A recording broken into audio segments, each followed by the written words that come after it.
me show you in 2 seconds flat why the rich get richer and the poor get poorer. I call it the success cycle. Real fast. Draw yourself 4 squares, put them up on the screen here. You'll notice you've got the word potential up in the left-hand square. Up in the right-hand square is the word action. Bottom right is the word results. Bottom left is the word belief, or another word for that would be a sense of certainty.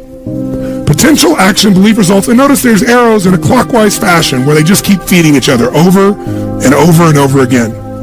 So again, it's potential, action, results, belief, or another word for that would be certainty. Now, do you ever notice how rich people tend to get richer and poor people tend to get poorer? And I don't just mean rich in financial terms. I mean people that are rich emotionally. Do you ever notice how happy people tend to get happier? And depressed people tend to get more depressed? How many found this to be true? Say aye.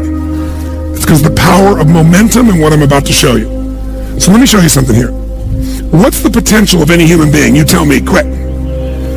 Unlimited. Do most people's results reflect that true potential? Yes or no? No way. Why? Because most people aren't taking enough what? But is it possible to take a lot of action and still get lousy results? What if you got a salesman that works for you and they walk out and they knock on 100 doors and they say, you wouldn't want to buy anything from me, would you? Or they don't say that verbally, but they say it non-verbally. Is that going to affect their results? Yes or no?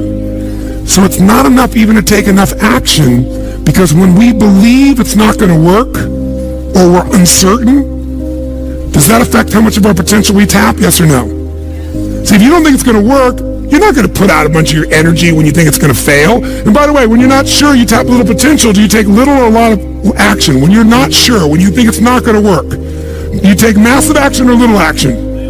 Now, when you take little potential with little action, what kind of results do you get? Little lousy results. And when you get lousy results, what does that do to your belief? You go, see, I told you it wasn't going to work. Told you it was a waste of time. And then, by the way, when you have less belief, how much more potential do you take? More or less? If it's possible, you tap less potential, more or less action. Less. And what happens to your results? They get even what? And now they got worse results. What's that do to your belief? And by the way, now you see the current economy. Isn't it true?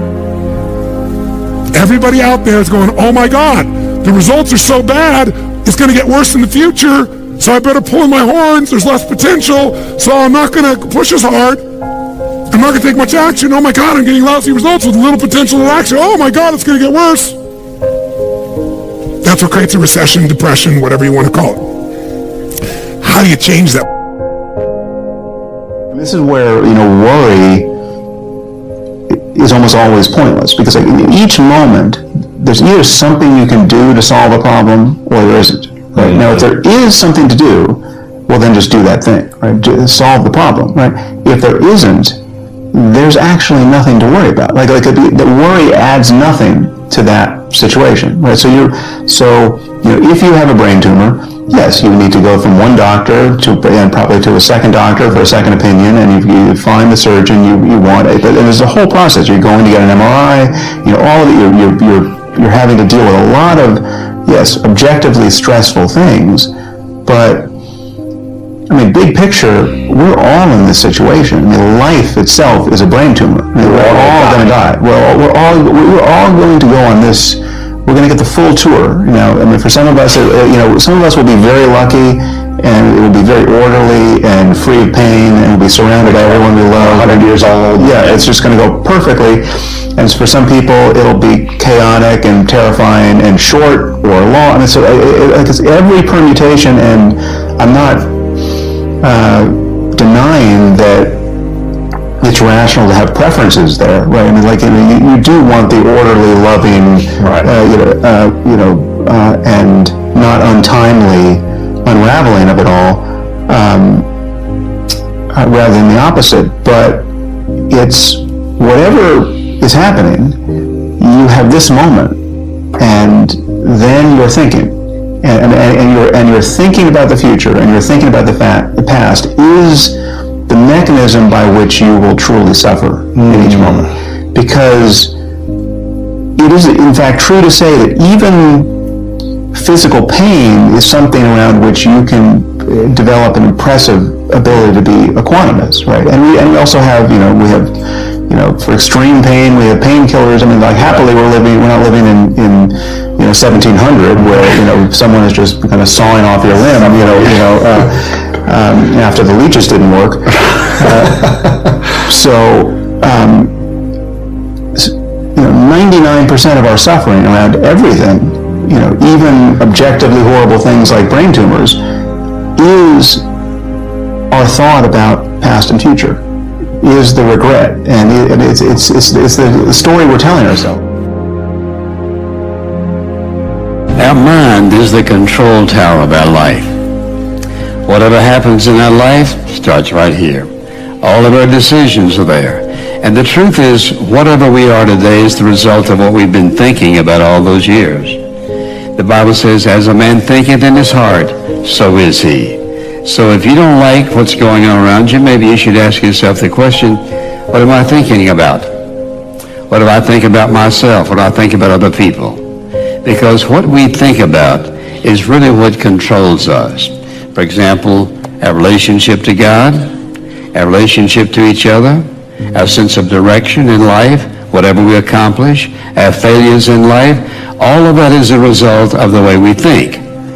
And oftentimes we forget that this is a control tower, that everything else is a result of how we think. That we can't control everybody else in control of all of our circumstances, but we are going to respond to circumstances in one way or the other.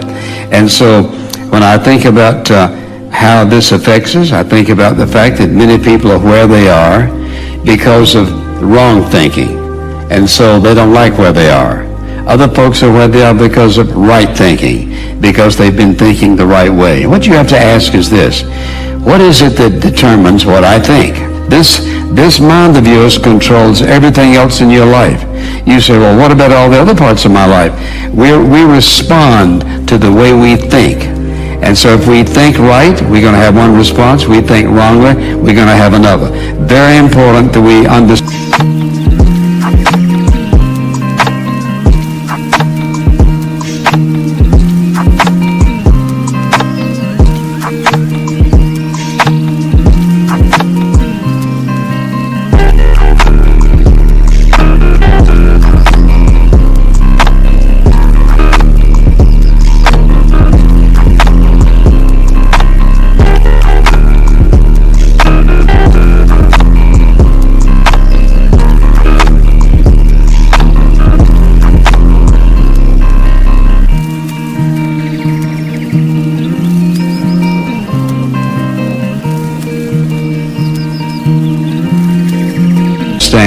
How that works.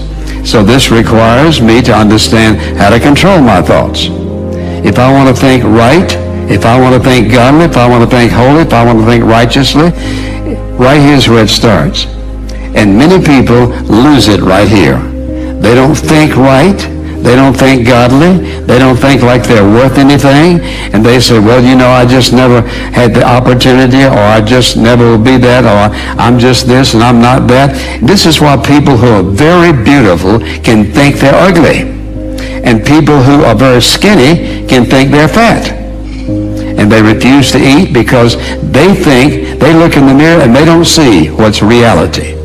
And so your mind controls every aspect of your life. In fact, what you think determines how you live. What you think determines how your relationship to God, as we said, your relationship to others, your relationship to yourself. And many people start out in life defeated because of the influence of their parents, their grandparents, that tell them they'll never amount to anything.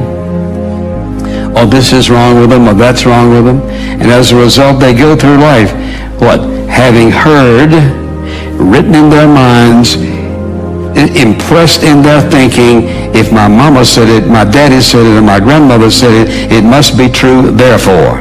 And oftentimes people are ruined as a result of what they have been taught, or what they've heard from someone that they value very highly. Self-talk is so critical. And so I'm consistently paying attention to how am I speaking to myself? Am I speaking to myself in a kind, motivating, empathetic, compassionate way?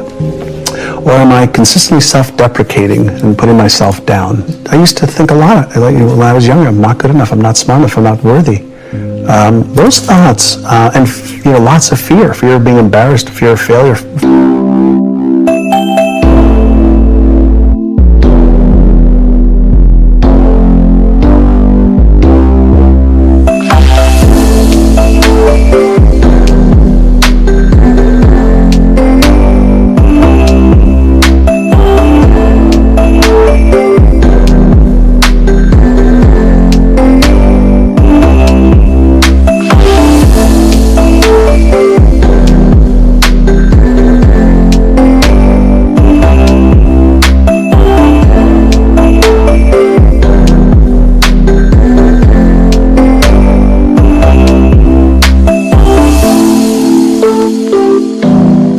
Being ashamed, and I still have the thoughts every once in a while, especially when I'm setting new goals. Those come up, holy mackerel, they come up so freaking fast. Are you smart enough to achieve that? Are you good enough to achieve that? Even when I got into really diving deep into the brain science and even my new book, I was petrified to release my book. It took me 2 years to write it, because now I'm entering another whole domain of neuroscience and neuropsychology with world-renowned experts that I've worked with for years. But now here I am putting myself out there with, hey, this is neuroscientifically correct. So I had to make sure that it was. But there's a lot of fear. But I understand what the emotion of fear is. It's a subconscious trigger that causes this feeling that I don't like. And it's a go signal for me, not a stop signal for me.